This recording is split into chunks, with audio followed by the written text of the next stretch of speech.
Brought to you by Palvi Agrico. आता शेतीसाठी जे काही लागणार ते घरपोच मिळणार, तेही मोबाईलच्या एका क्लिकवर. महापालिका निवडणुकांसाठी उमेदवारी अर्ज भरण्याचा आज शेवटचा दिवस आहे. मात्र आतापर्यंतही महाराष्ट्रातल्या राजकीय पक्षांमध्ये कुठे कोणाची युती आहे, कुठे कोणाची आघाडी आहे याचं चित्र अद्याप सुद्धा स्पष्ट झालेलं नाहीये. आपण बघितलं की संभाजीनगरमध्ये कालपर्यंत युतीची घोषणा करण्यात आलेली होती, जागा वाटपाचा फॉर्म्युला सुद्धा जाहीर करण्यात आलेला होता. मात्र आज ती युती तुटलेली आहे. अशाच पद्धतीने महाराष्ट्रात नेमकी भाजप आणि शिंदेंची काय स्थिती आहे, शिंदेंना कुठे कुठे भाजपकडून झुलवत ठेवण्यात आलेलं आहे, या सगळ्या विषयी आपण सविस्तर जाणून घेणार आहोत या व्हिडिओच्या माध्यमातून. नमस्कार, मी छाया आणि आपण पाहताय मुंबई तक. तर सगळ्यात आधी आपण शिंदेंचा बालेकिल्ला असलेल्या ठाणे महापालिकेविषयी जाणून घेणार आहोत. ठाणे महापालिकेमध्ये शिंदेंच्या सेनेला 87 जागा देण्यात आलेल्या आहेत, तर भाजपला 40 जागा देण्यात आलेल्या आहे. इथल्या जागा वाटपावरून आपण बघू शकतो की शिंदेंची सेना जी आहे ती इथे मोठा भाऊ ठरलेली आहे. 4 जागांवरून ठाण्यात वाद होता. मात्र सोमवारी आनंद आश्रममध्ये भाजप आणि शिंदेंच्या कार्यकर्त्यांमध्ये बैठक झाली. त्या बैठकीनंतर शिंदेंना 87 आणि भाजपला 40 असा जागा वाटपाचा जो फॉर्म्युला आहे तो ठरवण्यात आला. यानंतर उल्हासनगरमध्ये काय स्थिती आहे, तर उल्हासनगरमध्ये सुद्धा युती तुटलेली आहे आणि भाजपने स्वबळाचा नारा दिलेला आहे. नवी मुंबईत भाजपला युती नको होती. गणेश नाईक आणि एकनाथ शिंदे यांच्यातला संघर्ष हा शिगेला पोहोचलेला होता. नवी मुंबईत शिंदेंना पाय रोवू द्यायचं नाही असं ठरवलेल्या नायकांनी शिंदेंना जेमतेम 20 जागा देण्याचं सांगितलं होतं. मात्र नवी मुंबईमध्ये एकनाथ शिंदेंचे जवळपास माजी नगरसेवक जे आहेत ते एकूण 50 आहेत.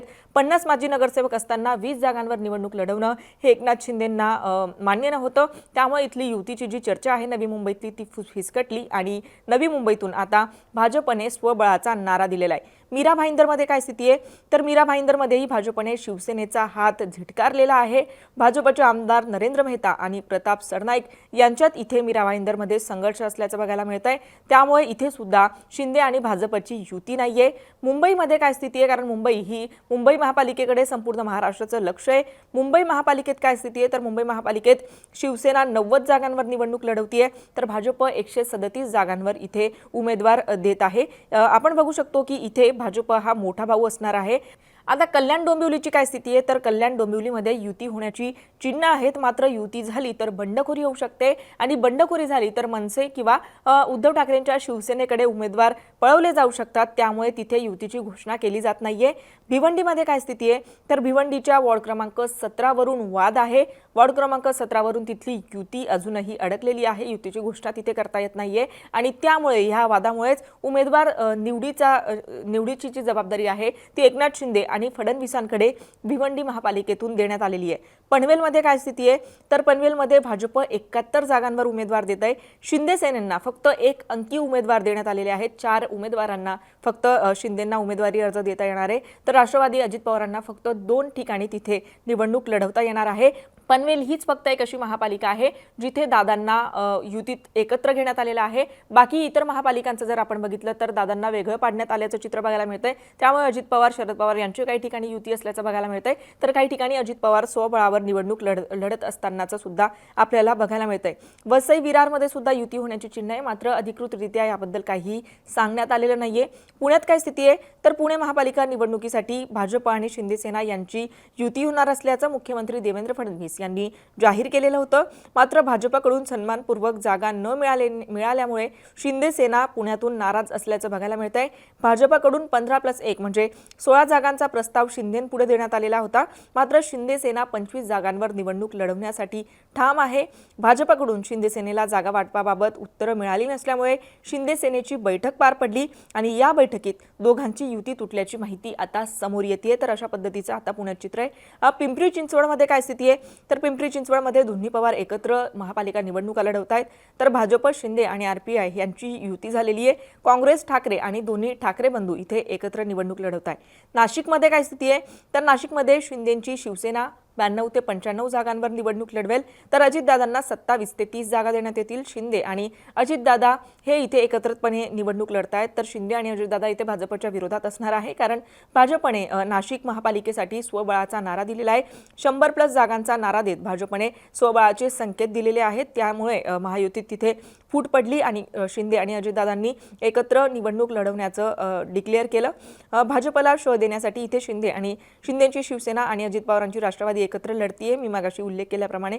आणि या नवीन युतीमध्ये शिवसेनेकडे जास्त जागा असतील. आगामी कुंभमेळा आणि विकास कामांच्या पार्श्वभूमीवर नाशिकची ही लढत अत्यंत चुरशीची असणार आहे. या निवडणुकीकडे महापालिकेकडे, नाशिकच्या महापालिकेकडे सर्वांचं त्यामुळे लक्ष असणार आहे. मालेगावातही युतीला सुरंग लागलेला आहे. सेना आणि भाजपची मालेगावातही युती तुटलेली आहे.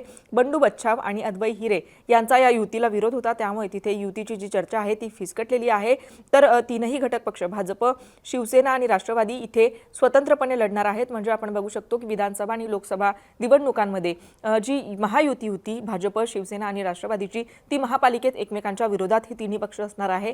भाजपने इथे 10 जागांची मागणी केली होती, मात्र त्यांना केवळ 8 जागांचा प्रस्ताव देण्यात आला आणि सन्मानजनक जागा न मिळाल्याने भाजप कार्यकर्त्यांमधील नाराजी वाढत गेली आणि त्यामुळे तिथली युतीची चर्चा फिसकटली असं सांगितलं जाते. जळगाव महापालिकेचं काय चित्र आहे तर जळगावमध्ये युतीचं जागा वाटप अजूनही ठरत नाहीये. गुलाबराव पाटील हे संतापून काल बैठकीतून निघून गेले, कारण की अनेक दिवसांपासून बैठका होत आहेत, चर्चा होत आहेत, मात्र महापालिकातलं जागा वाटपांचं जे गणित आहे ते अजून सुद्धा ठरत नाहीये. भाजप इथे 50 जागांसाठी आग्रही आहे, तर शिंदेंना इथे 20 जागा दिल्या जातील अशी चर्चा होतीये. मात्र अजूनही इथलं जागा वाटपाचं काहीच गणित ठरत नसल्यामुळे अजून सुद्धा अधिकृतपणे इथे कुठलीही घोषणा करण्यात आलेली नाहीये.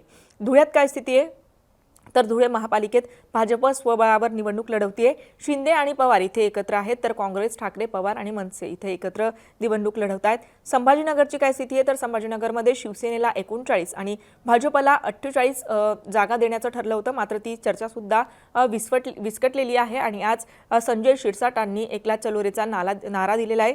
कोल्हापुरात काय स्थिती आहे कोल्हापुरात भाजप 37, शिंदेसेना 30 आणि अजितदादांना 14 जागा देण्यात आलेली आहे. अजून कोल्हापुरातून सुद्धा कोणाला किती जागा दिल्या जातील याची अधिकृतपणे घोषणा झालेली नाहीये.